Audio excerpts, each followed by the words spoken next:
स्वयं Prabha, digital India, educated India.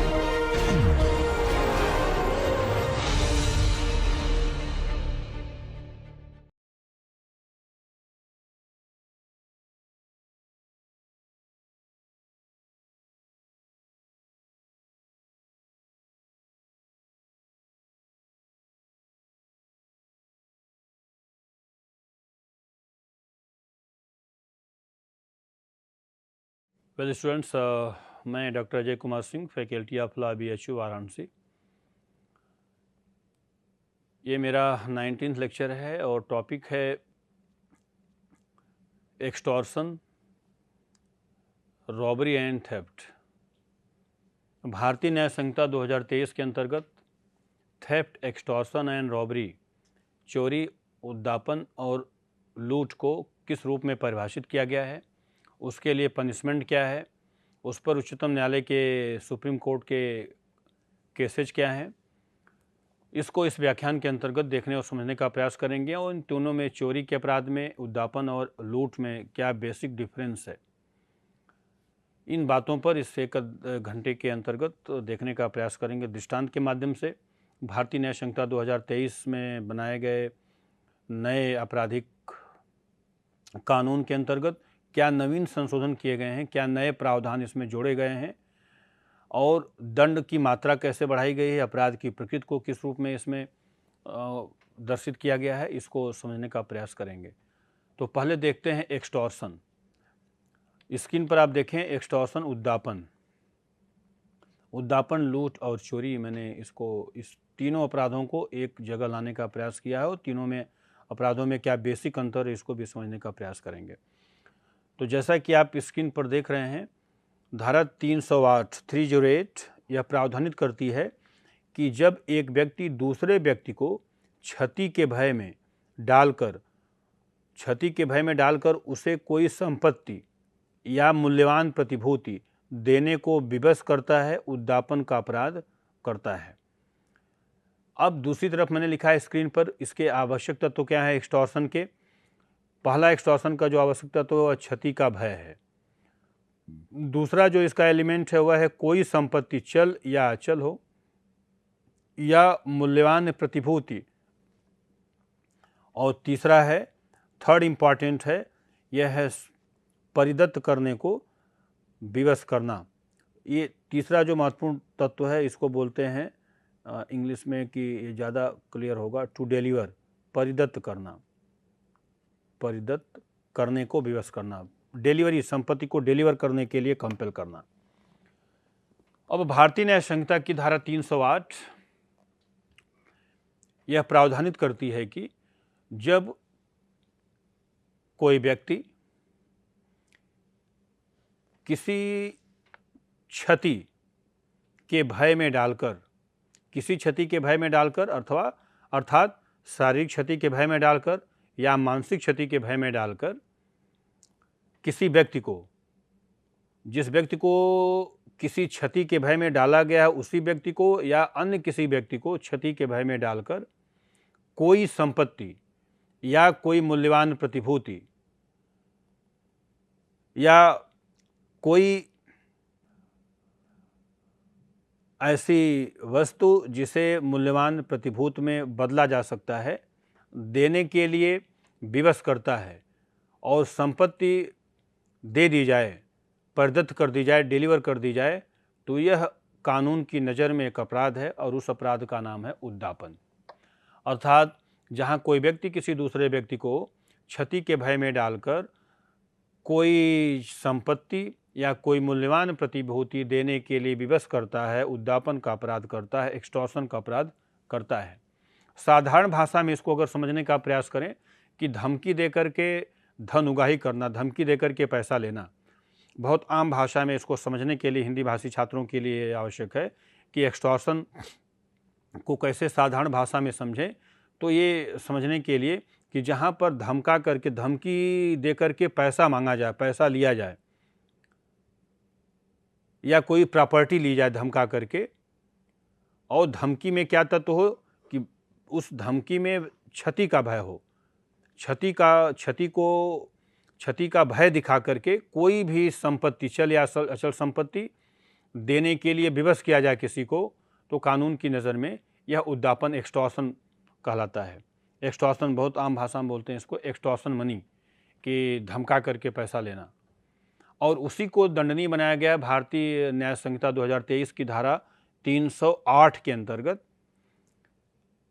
अब यहाँ पर एक एक तत्व को समझने का प्रयास करेंगे कि किसी व्यक्ति के द्वारा क्षति के भय में डालकर, अब एक वर्ड जो यूज किया गया है कि एनी इंजरी, किसी क्षति के भय में डालकर कोई संपत्ति, अब यहाँ कोई संपत्ति, any property includes movable property as well as immovable property, किसी भी संपत्ति से तात्पर्य चल और अचल दोनों प्रकार की संपत्ति से है, अथवा कोई ऐसी वस्तु जिसे मूल्यवान प्रतिभूति में बदला जा सके। उदाहरण के तौर पर जैसे चेक है, कोई व्यक्ति धमकी देकर के बियरर चेक लेता है, भारवाहक चेक लेता है कि मेरे नाम से चेक काटो, मेरा नाम इसमें, और बियरर चेक का नेचर ये होता है कि जिसके नाम से वह चेक कटा होता है वह व्यक्ति जाकर के बैंक से उस चेक को अपने नाम से पैसा उतना निकाल सकता है।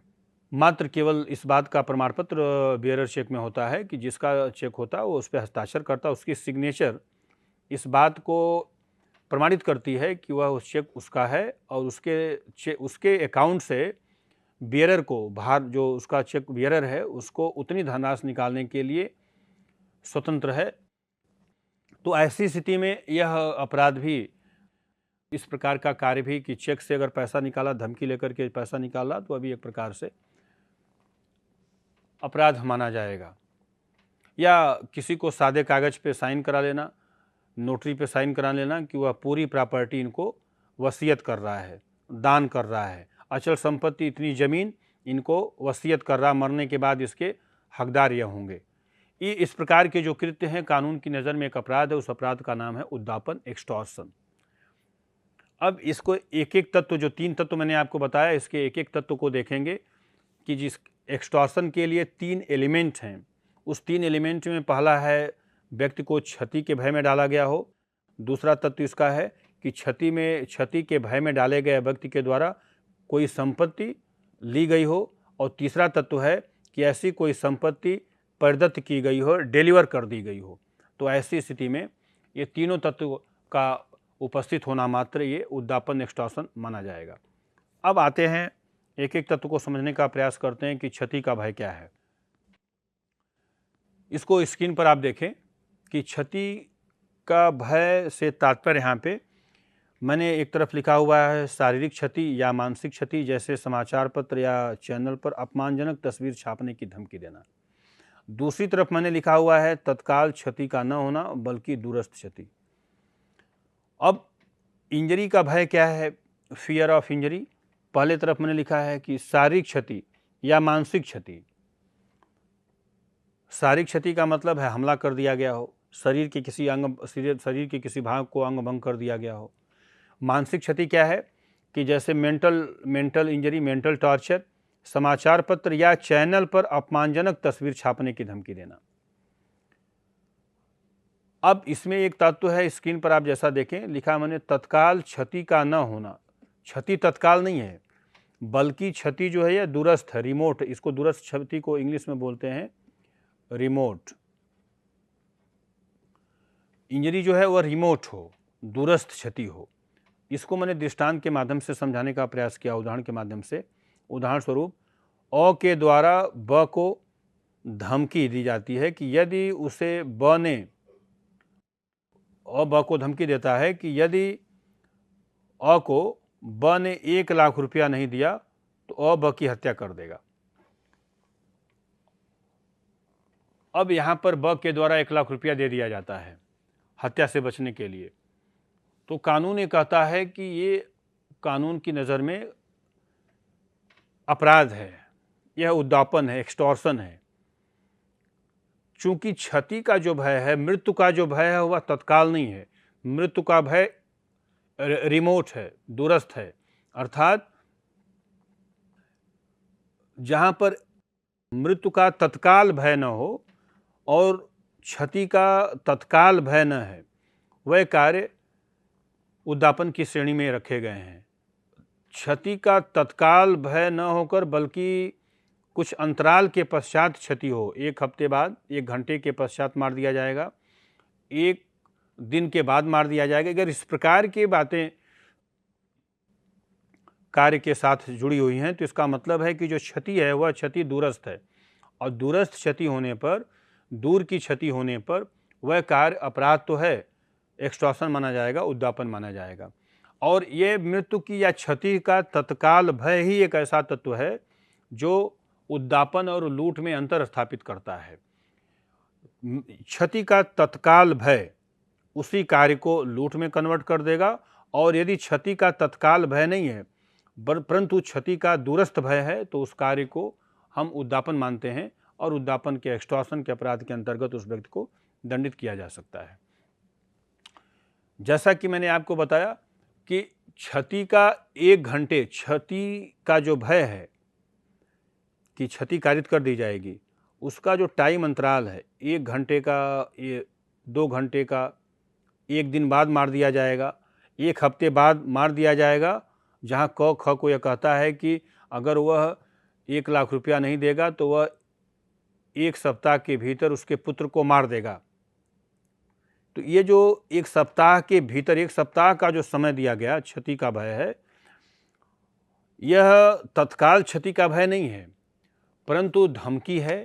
क्षति के भय में व्यक्ति डाला गया है और 1 लाख रुपए की मांग की जा रही है, कुछ धनराशि की मांग की जा रही है। क्षति के भय में डाल करके यह कार्य कानून की नज़र में, कानून लॉ के दृष्टिकोण से यह उद्दापन है, एक्सटॉर्शन है, और उस अपराधी को एक्सटॉर्शन के अपराध के लिए अभियोजित और दंडित किया जाएगा। अब इसको नेक्स्ट स्लाइड पर देखें। मैंने लिखा है कि एक्सटॉर्शन के लिए दूसरा जो एलिमेंट है, जो इसका सेकेंड इंग्रेडिएंट है कि कार्य को एक्सटॉर्शन माना जाए न माना जाए, उद्दापन माना जाए न माना जाए, तो उद्दापन के लिए, एक्सटॉर्शन के लिए जो दूसरा एलिमेंट है वह है प्रॉपर्टी का, किसी प्रॉपर्टी का, चल या अचल प्रॉपर्टी का होना। कोई प्रॉपर्टी, मैंने लिखा है चल या अचल का होना। आप स्क्रीन पर देखें तो मैंने लिखा है कि धमकी देकर पैसा मांगना, जमीन लेना, चेक लेना, ये उदाहरण के माध्यम से मैंने समझाने का प्रयास किया है कि धमकी देकर के चल संपत्ति पैसा मांगना, जमीन है अचल संपत्ति है, चेक है यह कोई मूल्यवान प्रतिभूति है। अब इसको एक ही दृष्टांत में, चूंकि मैंने चल संपत्ति लिखा है, जमीन ये अचल संपत्ति है, अचल संपत्ति को धमका करके लेना, ऐसी संपत्ति को देने के लिए विवश करना, टू डिलीवर एनी प्रॉपर्टी। अब चोरी के अपराध के अंतर्गत, जैसे ठीक मैंने इसके पहले का जो व्याख्यान बताया कि चोरी के अपराध के लिए संपत्ति का चल होना ही आवश्यक है। एक्सटॉर्शन के अपराध के लिए संपत्ति चल भी हो सकती है अथवा अचल संपत्ति भी हो सकती है। इन दोनों के अलावा एक तीसरी प्रकार की जो प्रॉपर्टी हो सकती है वो ऐसी प्रॉपर्टी है जिसको हम मूल्यवान प्रतिभूत के नाम से जाने, सिक्योरिटी है, वैल्यूएबल सिक्योरिटी है। उस वैल्यूएबल सिक्योरिटी को भी उद्दापन के अपराध के लिए एक आवश्यक संपत्ति माना गया है।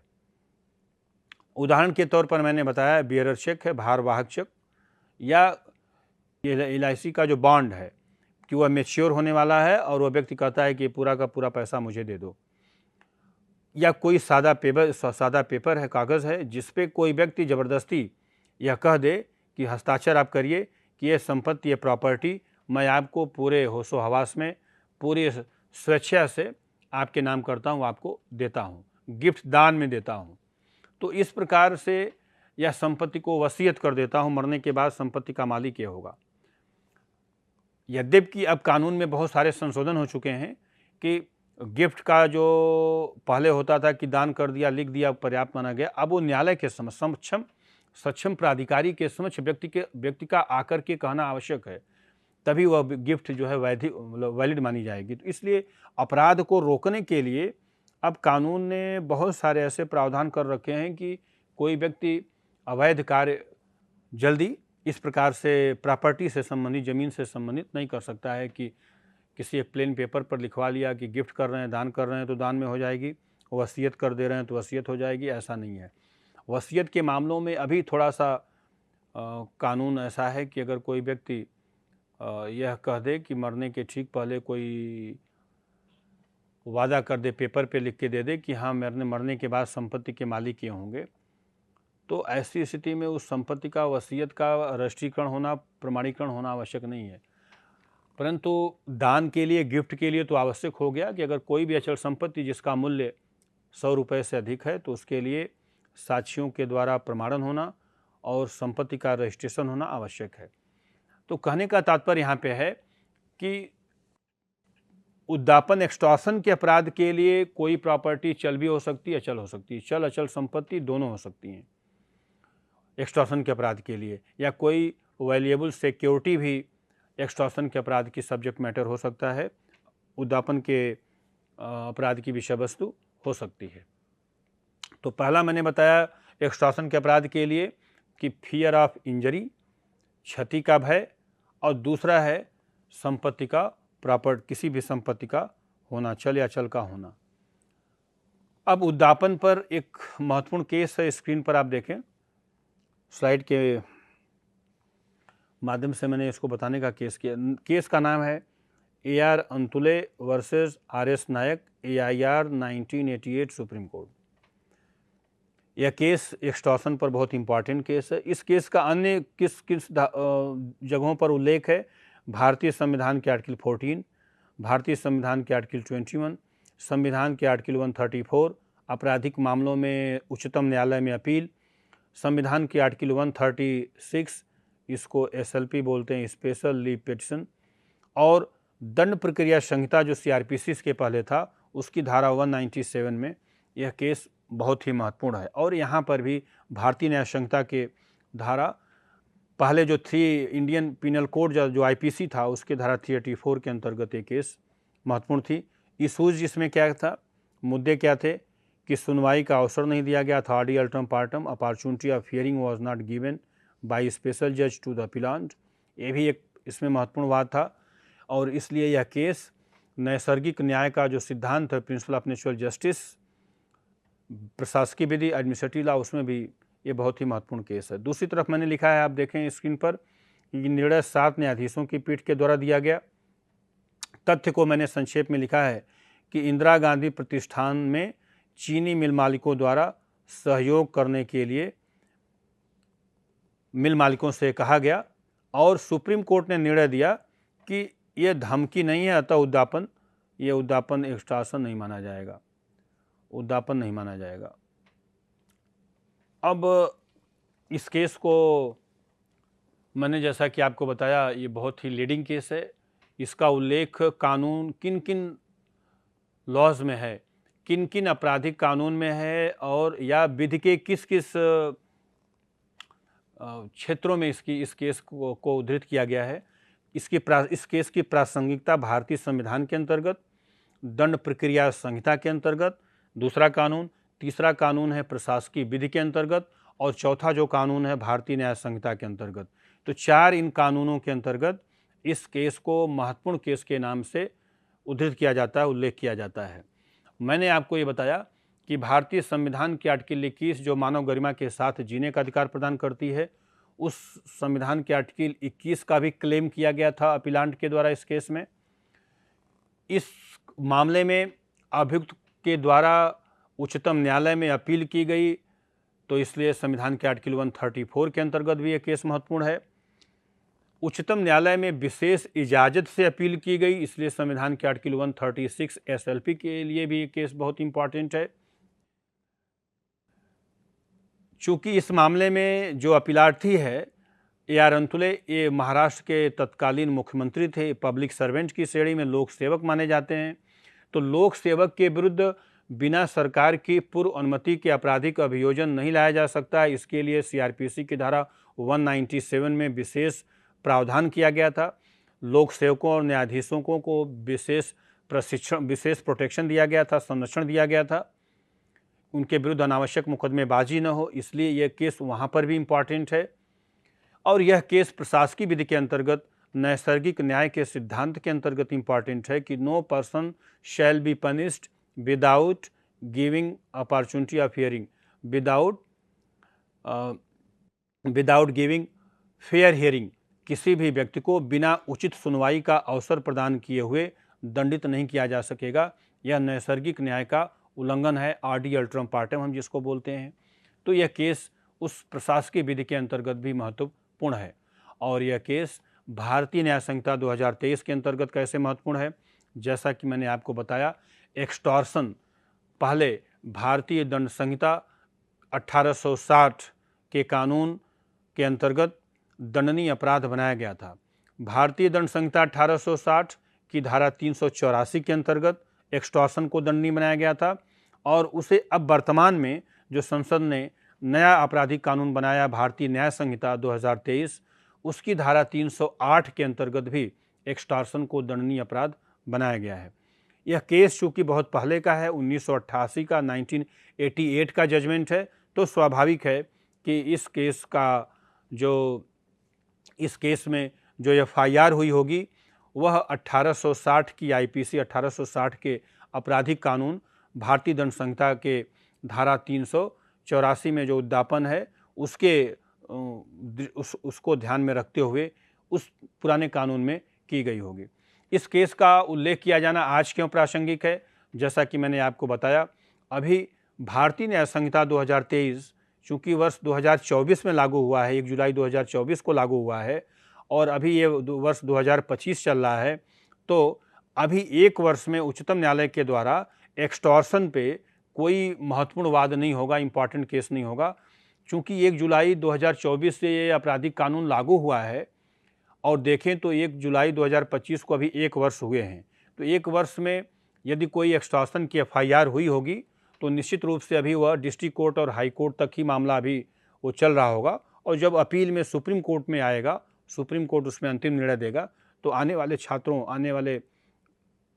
आने वाले वर्षों में ये छात्रों के लिए उच्चतम न्यायालय के द्वारा एक्सटॉर्शन पर धारा 308 बीएनएस की धारा 308 के अंतर्गत एक्सटॉर्शन में दिए गए उच्चतम न्यायालय के निर्णय को हम 1 वर्ष 2 वर्ष के पश्चात अभी देख पाएंगे। इसीलिए केस को अभी जब तक उच्चतम न्यायालय के द्वारा एक्सटॉर्शन पर कोई नवीन वाद नहीं है, नया कोई वाद केस नहीं आता, तब तक हम एक्सटॉर्शन से संबंधित पुराने केस को हम अभी पढ़ते रहेंगे और वह निश्चित रूप से चूँकि ये उच्चतम न्यायालय के 7 न्यायाधीशों के द्वारा डिसाइड किया गया केस है, इसलिए बहुत महत्वपूर्ण केस है। तो ये तो इसका हो गया कि बैकग्राउंड हो गया इस AR अंतुले बनाम RS नायक का एक्सटॉर्शन पर केस को। अब इसमें देखें कि एक्सटॉर्शन पर यह केस कैसे है और इसमें इम्पॉर्टेंट तथ्य क्या थे, क्या घटना घटित हुई थी। AR अंतुले, अब्दुल रहमान अंतुले जो अपलार्थी इस केस में, अब्दुल रहमान अंतुले महाराष्ट्र के तत्कालीन मुख्यमंत्री थे और मुख्यमंत्री रहते हुए ऐसा माना गया कि वर्ष 1980 से लेकर के 82 के बीच में महाराष्ट्र राज्य में चीनी जो मिलें होती हैं, जो शुगर इंडस्ट्री है वहाँ पे, चीनी मिल मालिकों की स्थिति पर कुछ निर्णय लेने के लिए तत्कालीन मुख्यमंत्री के द्वारा एक बैठक बुलाई गई और जिसमें तत्कालीन मुख्यमंत्री अब्दुल रहमान अंतुले के द्वारा एक प्रस्ताव प्रस्तुत किया गया कि मुख्यमंत्री महाराष्ट्र में चीनी मिल मालिकों के प्रस्ताव को तभी विचार में लाएंगे, उनके प्रस्ताव पर विचार किया जाएगा, परंतु वे इंदिरा गांधी प्रतिष्ठान जो एक ट्रस्ट था, उस ट्रस्ट में इंदिरा गांधी प्रतिष्ठान में यदि कुछ सहयोग धनराशि जमा करते हैं तो सरकार निश्चित रूप से मिल मालिकों के प्रस्ताव पर विचार करेगी। और ऐसा साक्ष्य था कि मुख्यमंत्री के कहने मात्र से तत्कालीन जो डायरेक्टर शुगर केन थे, जो तत्कालीन निदेशक थे, और पूरी मशीनरी यह इस बात में लग गई कि चीनी मिल मालिकों से अपेक्षा करना कि आप लोग जब तक सरकार को सहयोग नहीं करेंगे, आर्थिक रूप से कुछ पैसा नहीं देंगे इस इंदिरा गांधी प्रतिष्ठान ट्रस्ट में, इस ट्रस्ट में अगर आप लोग पैसा डोनेट नहीं करेंगे तब तक आप लोगों की बातों पर गंभीरता से विचार नहीं किया जाएगा और मुख्यमंत्री का एक मीटिंग में यह कहना। अब उसमें आर.एस. नायक जो रेस्पोंडेंट है, आर.एस. नायक जो कि एक पॉलिटिकल लीडर है वहाँ का, उस आर.एस. नायक के द्वारा तत्कालीन मुख्यमंत्री के विरुद्ध एक एफ.आई.आर. किया गया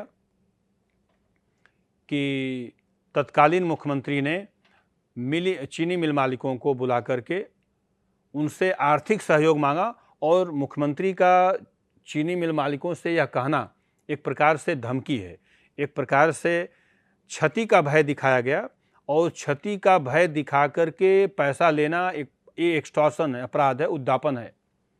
अतः इनके विरुद्ध आपराधिक कार्रवाई की जाए और इनको दंडित किया जाए। अब उस शिकायत के आधार पर, कंप्लेंट के आधार पर महाराष्ट्र में विशेष न्यायालय जो स्पेशल कोर्ट था उसने संज्ञान लेते हुए अपीलार्थी के विरुद्ध समन जारी कर दिया कि वह अपना पक्ष न्यायालय के समक्ष आकर के प्रस्तुत करें।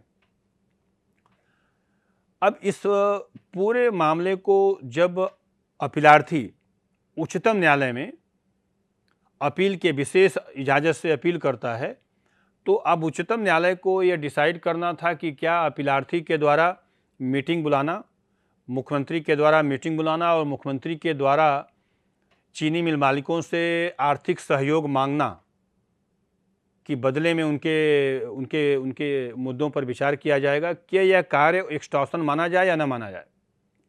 तो उच्चतम न्यायालय के द्वारा निर्णित किया गया कि मुख्यमंत्री का मीटिंग में, सम्मेलन में चीनी मिल मालिकों से आर्थिक सहयोग मांगना या किसी भी प्रकार से उनके मस्तिष्क में कोई भय उत्पन्न नहीं किया गया था और उद्दापन के अपराध के लिए, एक्सटॉर्शन के अपराध के लिए क्षति का भय, जो फियर ऑफ इंजरी है, क्षति का भय का होना परम आवश्यक है। इसलिए अपीलार्थी को उद्दापन के अपराध के लिए दोषी नहीं माना जा सकता है। परंतु ये केस जिला न्यायालय से लेकर के जो कंप्लेंट हुआ था एक्सटॉर्शन में हुआ था, स्पेशल कोर्ट से फिर हाई कोर्ट में गया। हाई कोर्ट ने भी अपीलार्थी को निर्देश दिया था कि वह उद्दापन का अपराध करता हुआ प्रतीत हो रहा था, वह अपने पद से हट जाए। तो यह केस जब सुप्रीम कोर्ट में आया तो सुप्रीम कोर्ट ने कहा कि एक्सटॉर्शन नहीं है, ऐसा नहीं प्रतीत हो रहा है कि एक्सटॉर्शन है, उद्दापन है, क्योंकि इसमें कोई क्षति का भय नहीं है, इसलिए एक्सटॉर्शन नहीं है। यह एक केस है। दूसरा केस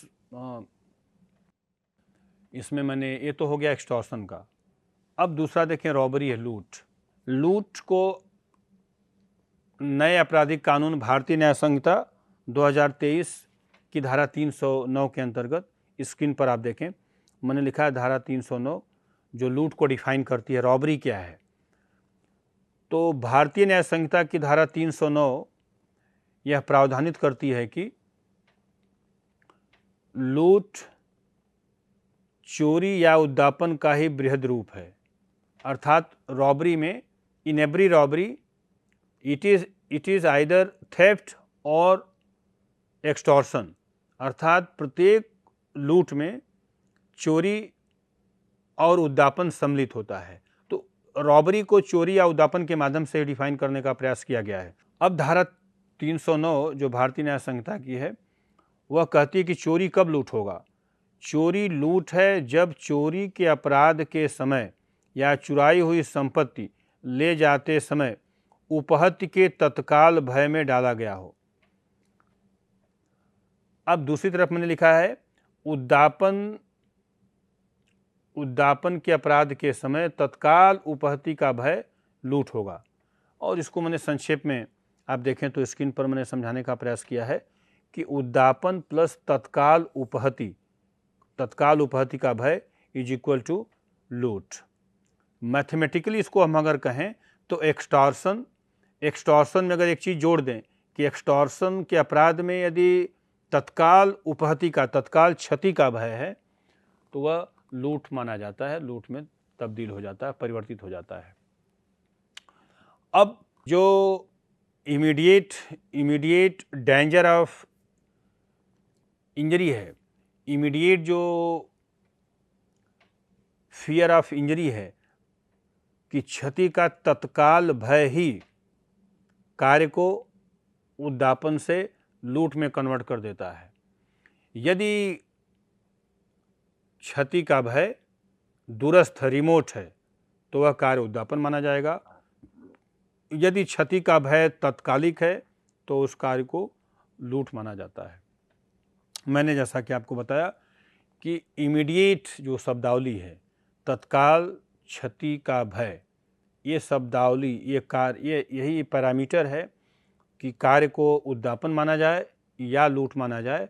न्यायालय किसी भी कार्य को उद्दापन अथवा लूट में लाने के लिए सर्वप्रथम यह देखती है कि क्या उस चोरी या उद्दापन के उस कार्य में, उस अपराध में क्या तत्काल क्षति का भय था। अब इसमें क्षति कितने प्रकार की, तो धारा 390 कहता है कि क्षति बेसिकली 3 प्रकार की होनी चाहिए, तीनों में से कोई एक क्षति हो। इसको आप स्क्रीन पर देखें, मैंने संक्षेप में इसको बहुत लिखा है, विस्तार से लिखने का प्रयास इसमें नहीं, लेकिन क्षति इसमें अगर मैं लिखूं इसमें, तो क्षति एक मृत्यु की हो, या तो क्षति मृत्यु की है, या सदोष अवरोध बोलते हैं, रांगफुल रेस्ट्रेंट का है, सदोष अवरोध, या उपहति बोलते हैं इसमें।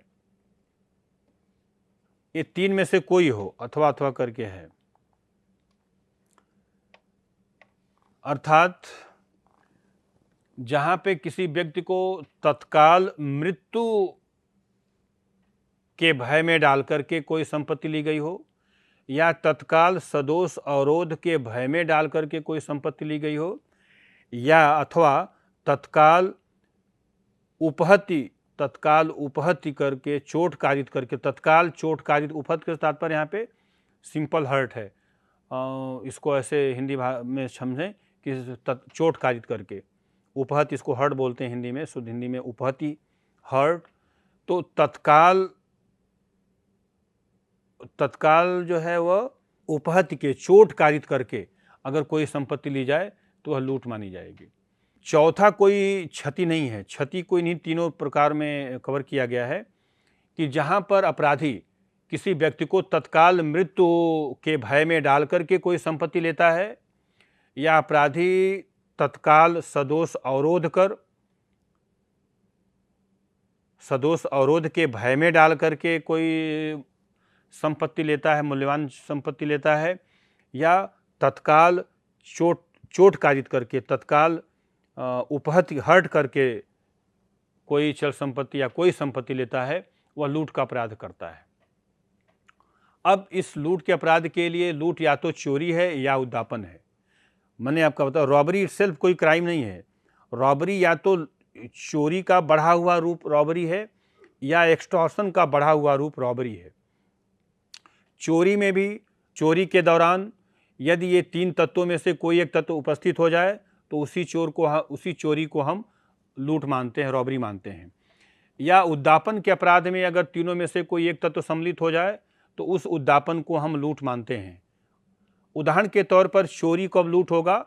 चोरी के अपराध में चोर चोरी करते समय यदि गृहस्वामी को चोर चोरी करते समय मृत्यु कारित कर दे और चल संपत्ति, अब चोरी कब लूट होगी इसके लिए देखना होगा कि चोरी के जो 5 आवश्यक तत्व हैं वह पहले मौजूद हो और उस दौरान मृत्यु कारित की गई हो, या मृत्यु कारित करने का अटेम्प्ट किया गया हो, या क्षति कारित करने का अर्थात हाथ पैर क्षतिग्रस्त करने का प्रयत्न किया गया हो, तो वह चोरी लूट में कन्वर्ट हो जाएगी, लूट में परिवर्तित हो जाएगी और उस चोरी को लूट माना जाता है। इसको जैसे मैंने दृष्टांत के माध्यम से समझाने का प्रयास किया कि जहां गृहस्वामी को के ऊपर पिस्टल से हमला किया जाता है, पिस्टल से गोली मारी जाती है और पिस्टल से गोली मार करके उसकी बाइक चल संपत्ति है, उसकी कार चल संपत्ति है, उसकी कार को उसकी सहमति के बिना उसके कब्जे से ले जाया जाता है। यह चोरी पहले तो प्रथम दृष्टया यह चोरी लग रहा है, लेकिन चोरी ऐसी परिस्थितियों में की जा रही है कि चोर उस वाहन स्वामी को तत्काल मृत्यु के भय में डाला है, मृत्यु कारित करने का प्रयत्न किया है और तब तत्पश्चात वह चोरी कर रहा है, इसलिए वह चोरी लूट मानी जाएगी और उस चोर के विरुद्ध लूट की धाराओं में मुकदमा दर्ज किया जाएगा। ये बात ध्यान में रख। मृत्यु के भय में डालना या सदोष अवरोध के भय में डालना, अर्थात उस गृह स्वामी को, वाहन स्वामी को, अगर वह चोर वाहन स्वामी के हाथ पैर बांध देता है और वाहन स्वामी से चाबी जबरदस्ती लेकर के कार को लेकर के, बाइक को लेकर के चल देता है, तो यहाँ पर वह कार या बाइक चल संपत्ति होने के नाते कब्जे से सहमति के बिना ले जाए जाने के कारण चोरी के अपराध में तो आएगा, लेकिन चूंकि चोरी के साथ ही साथ यह तत्काल मृत्यु के भय में डालकर चोरी की गई है, इसलिए यह अपराध चोरी का बढ़ा हुआ रूप, चोरी का बृहद रूप लूट माना जाता है और रॉबरी के रूप में वह व्यक्ति दंडित होगा।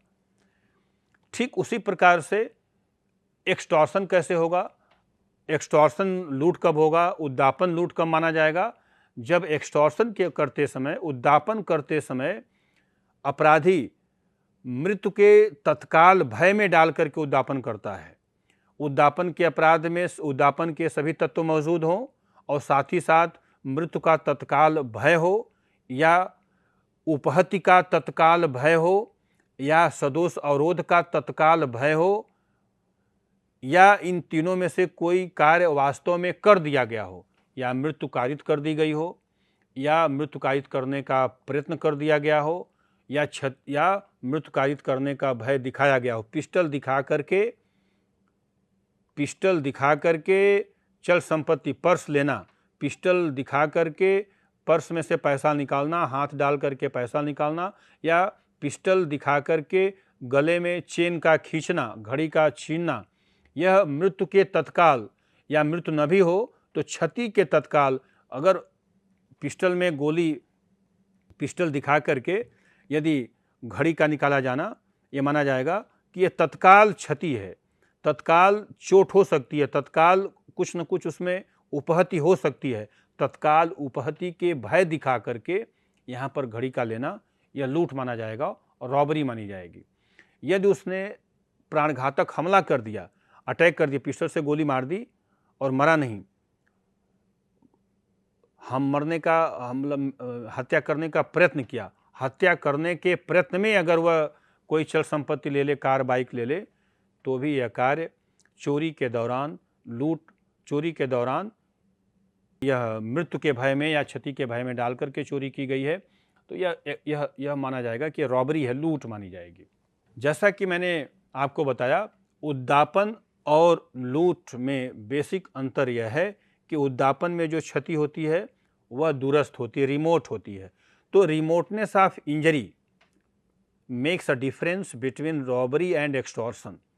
जो क्षति की रिमोटनेस है, जो क्षति की जो दूरस्थता है, वह क्षति का दूर होना ही कार्य को एक्सटॉर्शन के कैटेगरी में लाता है, और यदि क्षति इमीडिएट है, क्षति का भय अगर इमीडिएट है, तो वह कार्य रॉबरी माना जाएगा, लूट माना जाएगा। इसको इस दृष्टांत से समझें कि आजकल बहुत समाचार चैनल हैं, बहुत सारे मीडिया चैनल हैं, इसको इस रूप में समझें कि कोई एक समाचार का चैनल का संपादक या चैनल पर कोई समाचार वाचक किसी को फ़ोन करता है, किसी विधायक को फ़ोन करता है और कहता है कि अगर आप मुझको 1 लाख रुपया मेरे अकाउंट में कल तक ट्रांसफ़र नहीं करेंगे तो कल शाम को आपके खिलाफ़ मेरे पास साक्ष्य है, आपका नाम मैं टेलीविज़न पर, आपका नाम मैं मीडिया में चलाऊंगा और आपकी मानहानिकारी करूंगा। यह जो कल तक का जो समय है, कल शाम तक अगर 1 लाख रुपया नहीं दिए, 5 लाख रुपया अगर नहीं दिए, तो आपके खिलाफ़ चैनल पर दुष्प्रचार फैलाया जाएगा कि आप अपराधी हैं, आपका संबंध अपराधियों से है, यह मैं करूंगा। तो आप जो आगामी भविष्य में जो आने वाला चुनाव, 1 महीने बाद चुनाव है, उस चुनाव में आपकी छवि धूमिल होगी और आप चुनाव हार सकते हैं। ऐसा कह करके कल तक का समय दिया है और 1 लाख रुपया, 5 लाख रुपया पार। अब यहाँ पर जो क्षति है, किस प्रकार की क्षति है? यह शारीरिक क्षति नहीं है, यह क्षति जो है वो ख्याति संबंधी क्षति है, रिपुटेशन से रिलेटेड इंजरी होनी है। किसके जो रेपुटेशन, विधायक का जो रेपुटेशन है, जो उसकी समाज में प्रतिष्ठा है, उस प्रतिष्ठा की क्षति पहुंचा दी जाएगी और इस क्षति को, उस व्यक्ति को क्षति के भय में डाल करके पैसा लिया जा रहा है। चूंकि क्षति का तत्काल भय नहीं है, यह एक कल तक का समय दिया गया, कल कर दिया जाएगा, तो यह जो समय अंतराल है यह ऐसे कार्य को एक्सटॉर्शन की कैटेगरी में लाता है। यह उद्दापन का अपराध का दोषी वह समाचार चैनल का वाचक होगा। और वहीं पर यदि उसी केस में फोन करके अगर समाचार चैनल का वाचक ये कहता है कि अगर आप मुझे तुरंत पैसा नहीं भेजते हैं, आजकल मोबाइल में यूपीआई है, ऑनलाइन पेमेंट, आप अगर तुरंत पैसा नहीं भेजते तो मैं आपके खिलाफ तुरंत अभी समाचार पत्र में तुरंत आपकी प्रतिष्ठा को ठेस पहुंचाने वाले बहुत सारे साक्ष्य मैं दिखाने जा रहा हूं। अब यह तत्काल क्षति का भय है, रेपुटेशन का तत्काल क्षति के भय में डालकर, उपहति के भय में डालकर उस व्यक्ति से पैसा, और अभियुक्त यदि साक्षात अपराधी यदि साक्षात पीड़ित के समक्ष उपस्थित है और यह कहता है तो यह कार्य जो है लूट रॉबरी माना जाएगा। यदि जैसे राष्ट्रीय राजमार्ग हाईवे पर कोई व्यक्ति जा रहा है और वहाँ पर एक बाइक सवार व्यक्ति को रोक करके पिस्टल भी नहीं है, रोक करके बाइक सवार के पॉकेट में हाथ डालकर पॉकेट से पर्स निकाल लेता है, या बाइक की चाबी उस बाइक सवार को धक्का दे करके गिरा देता है और बाइक अपने बैठकर बाइक को लेकर चल देता है। यहाँ पर बाइक सवार को, बाइक के मालिक को बाइक से धक्का दे करके गिराना, यह उपहति का तत्काल उपहति कारित करता है, तत्काल क्षति कारित करता है और तत्काल क्षति कारित करते हुए उस बाइक को लेकर भाग जाता है। यह जो कार्य है, यह जो कृत्य है, इस कृत्य को लूट माना जाएगा, रॉबरी है और उसकी एफआईआर होगी और उसमें पकड़े जाने पर, गिरफ्तार किए जाने पर रॉबरी की धाराओं में, लूट की धाराओं में उसे दंडित किया जाएगा। तो इस दृष्टांत के माध्यम से मैंने ये बताने का प्रयास किया कि उद्दापन चोरी कब लूट होगी और उद्दापन कब लूट होगी। तो एक शब्द जो छात्रों को बहुत ही ध्यान से सुनना है और वह शब्द जो उद्दापन, एक्सटॉर्शन और लूट में अंतर करता है, जो बेसिक एलिमेंट है, वह बेसिक एलिमेंट है इमीडिएट डेंजर। जो तत्काल खतरा है, तत्काल खतरा किसका? मृत्यु का या उपहति का या सदोष अवरोध का। ये जो इमीडिएट शब्दावली है, ये तत्काल शब्दावली ही उस कार्य को लूट में दंडनीय बनाता है। और यदि तत्काल क्षति का भय नहीं है, थोड़ा अंतराल है, दूरस्थ है, तो वह कार्य एक्सटॉर्शन माने जाएंगे। मैंने इसको बार बार रिपीट किया है और ये बहुत ही बेसिक कॉन्सेप्ट है एक्सटॉर्शन और रॉबरी में अंतर स्थापित करने के लिए। अब देखते हैं इस पर एक केस, महत्वपूर्ण केस आप स्क्रीन पर देखें। मैंने लिखा है Venugopal versus state of Karnataka, AIR 2008 supreme court. संक्षेप में इसका फैक्ट क्या है कि अभियुक्त के द्वारा पीड़ित महिला से रात्रि में चाकू दिखा करके रुपया सोना छीनना स्वाभाविक है, ये लूट माना जाएगा, रॉबरी मानी जाएगी। और सुप्रीम कोर्ट ने अभियुक्त को दोषसिद्धि को सही माना। सुप्रीम कोर्ट ने ट्रायल कोर्ट और हाई कोर्ट के निर्णय को कि वो दोषसिद्धि है, रॉबरी है। अब यहाँ पर वेणुगोपाल को लूट के अपराध के लिए अभियोजित किया गया था। वेणुगोपाल के विरुद्ध ये साक्ष्य थे कि उसने महिला को चाकू दिखा करके उससे पैसे और जेवरात लिए, सोना छीना। तो सोने का, जेवरात का छीना जाना, आभूषण का छीना जाना चाकू दिखाकर, तो चाकू दिखाना यह मृत्यु का भय न भी हो, तत्काल मृत्यु का भय न भी हो, लेकिन क्षति का भय है।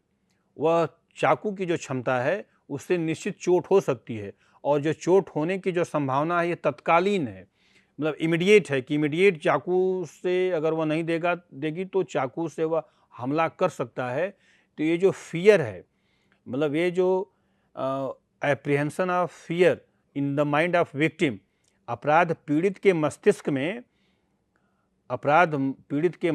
में क्षति का जो भय है, क्षति का भय इस और डाल करके वह आभूषण या पैसा लेता है, यह लूट मानी जाएगी, रॉबरी मानी जाएगी। तो इस केस में सुप्रीम कोर्ट के द्वारा रॉबरी के लिए अभियुक्त को दोषी किया गया।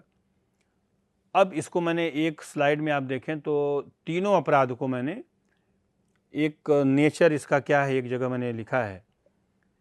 चूँकि तीनों अपराध को एक साथ पढ़ने का प्रयास किया जाता है और प्रायः परीक्षाओं में तीनों अपराध में अंतर क्या है, इससे संबंधित विधिक प्रावधान और महत्वपूर्ण केस क्या हैं सुप्रीम कोर्ट के, तो इसको मैंने स्क्रीन पर आप देखें।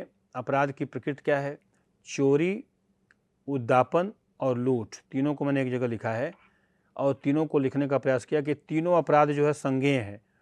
संज्ञेय अपराध को अंग्रेजी में समझने के लिए ज़्यादा पॉपुलर वर्ड कॉग्निजेबल ऑफेंस बोलते हैं।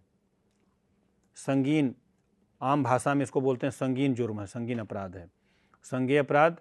और दूसरा है अजमानती है, नॉन बेलेबल है।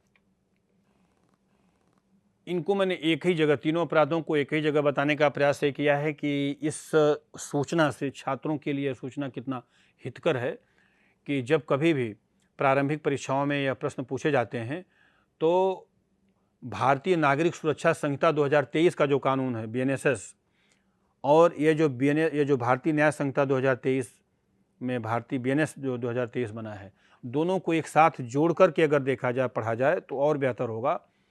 यहाँ पर इन अपराधों को परिभाषित किया गया है BNS में और दंड का प्रावधान किया गया है।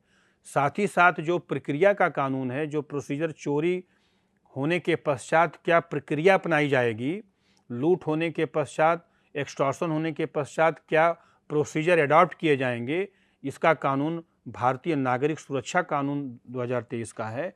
उसमें ये प्रथम अनुसूची में दिखाया गया है कि ये तीनों अपराध, चोरी, एक्सटॉर्शन और लूट, ये तीनों अपराध समाज के लिए इतने गंभीर हैं कि गंभीरता के आधार पर इन तीनों अपराधों को संज्ञेय माना गया है और अजमानती माना गया है कि तीनों अपराधों में से FIR हो जाने पर, किसी एक की FIR हो जाने पर पुलिस को ये अधिकार मिल जाता है कि पुलिस तुरंत ऐसे किसी भी अपराधी को, किसी भी व्यक्ति को गिरफ्तार कर ले जिस व्यक्ति के विरुद्ध चोरी, एक्सटॉर्शन या लूट का FIR दर्ज कराया गया है। ये संज्ञेय अपराध का नेचर है।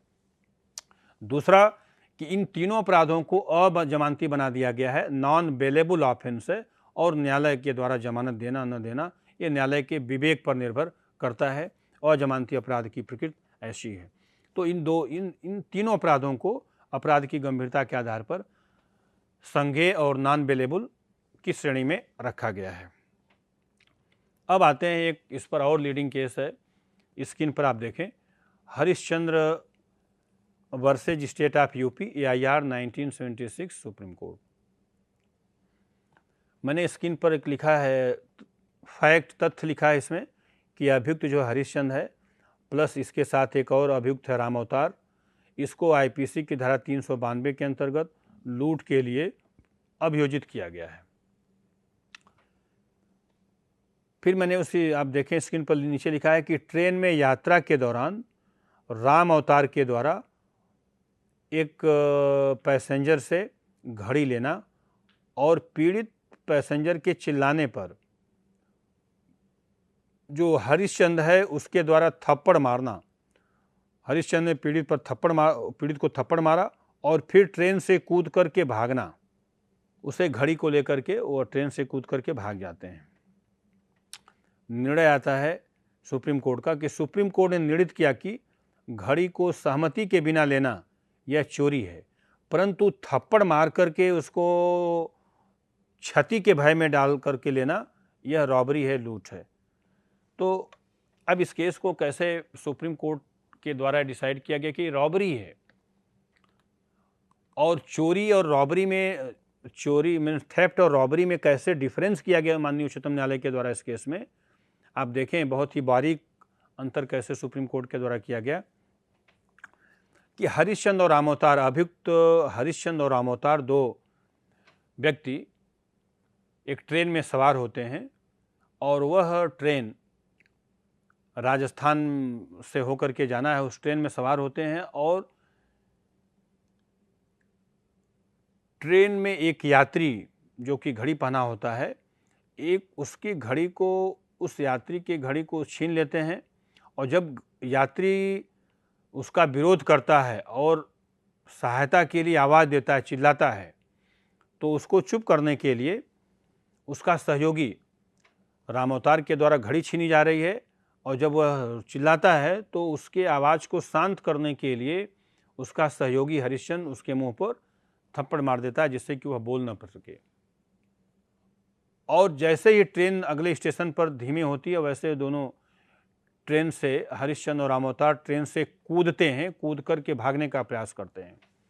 उनके पीछे पीड़ित भी, जिसकी घड़ी छीनी जा रही, वह अपराध पीड़ित भी उनका पीछा करता, कूद जाता है और पीछा करता है।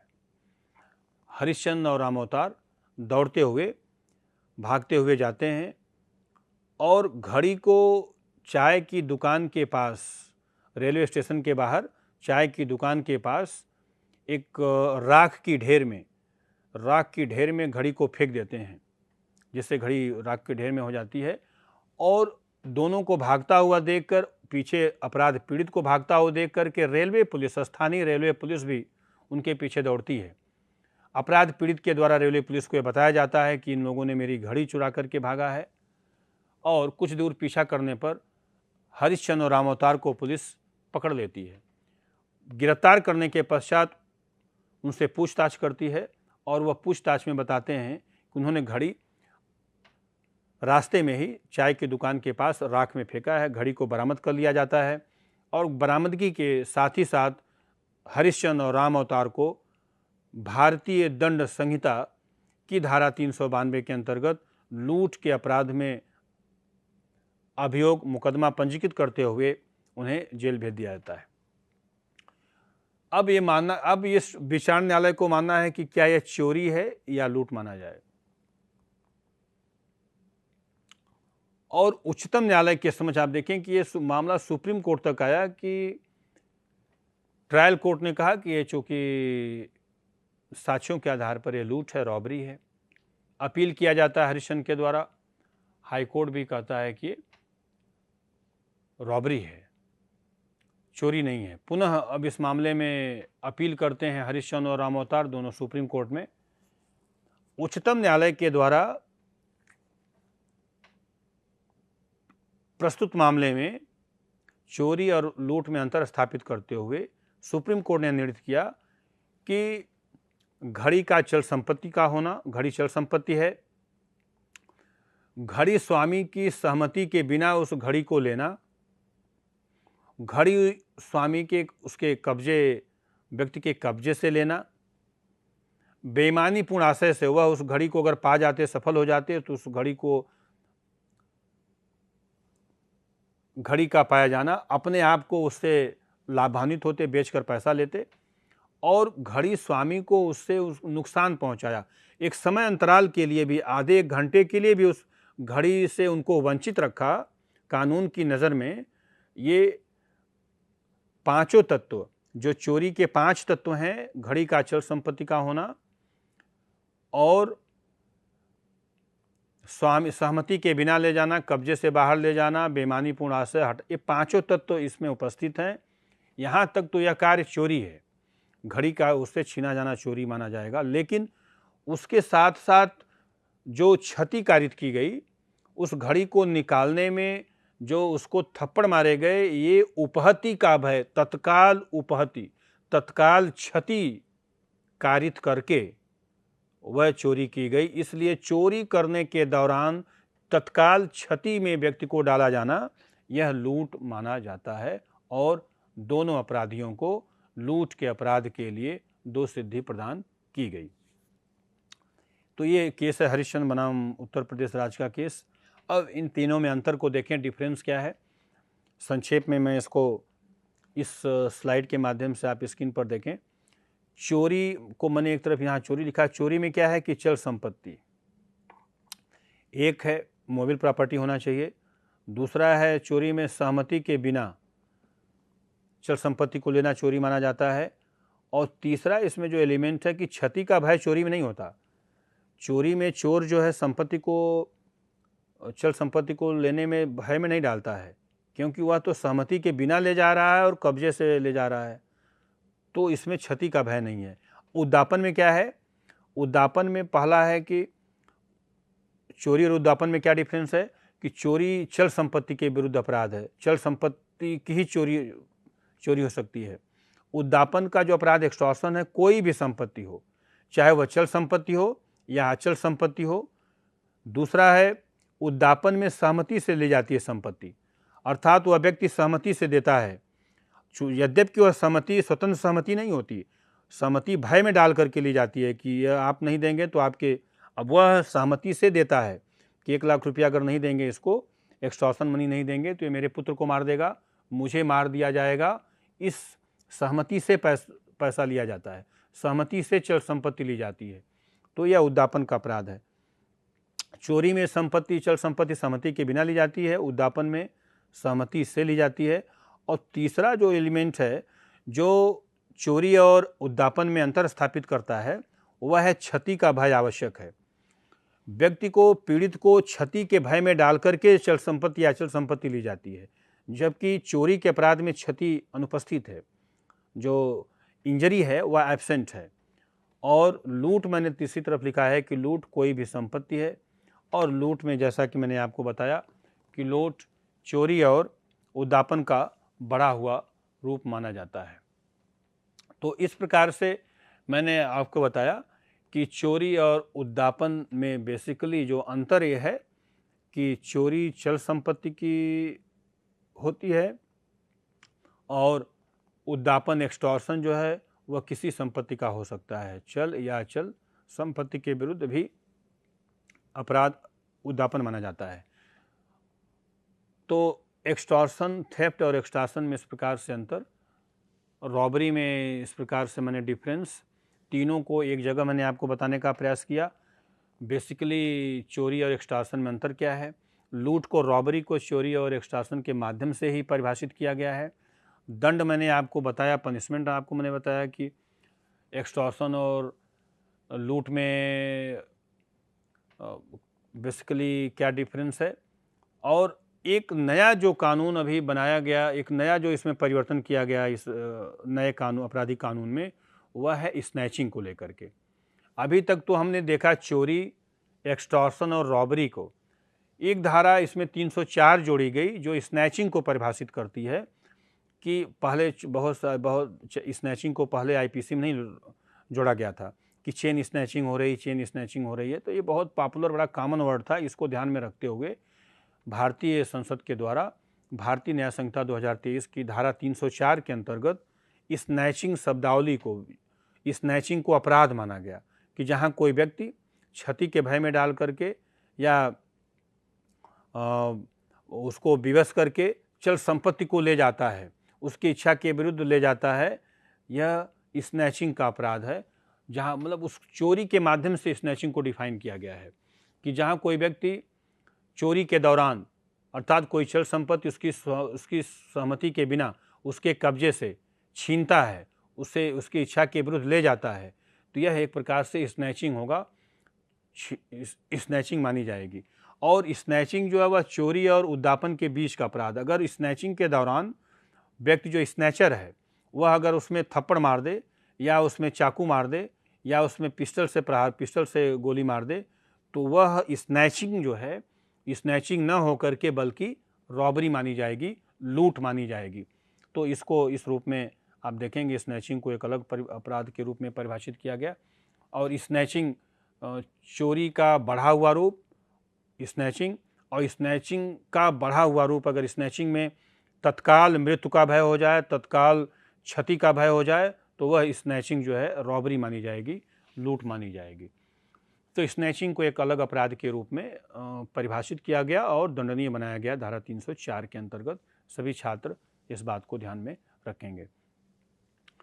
तो इस तरह से मैंने आपको इस 1 घंटे के व्याख्यान में मैंने एक्सटॉर्शन क्या है, उद्यापन की क्या परिभाषा है, रॉबरी की क्या परिभाषा है, दोनों के पनिशमेंट क्या है, अपराध की प्रकृति क्या है, दोनों पर महत्वपूर्ण केस लॉज क्या हैं, पूरी सूचनाएं इन्फॉर्मेशन देने का प्रयास किया, इस विश्वास उम्मीद के साथ कि पूरी सूचनाएं आप सभी के लिए उपयोगी होंगी। इन्हीं शब्दों के साथ मैं इस व्याख्यान को ही समाप्त करता हूं। थैंक यू, धन्यवाद।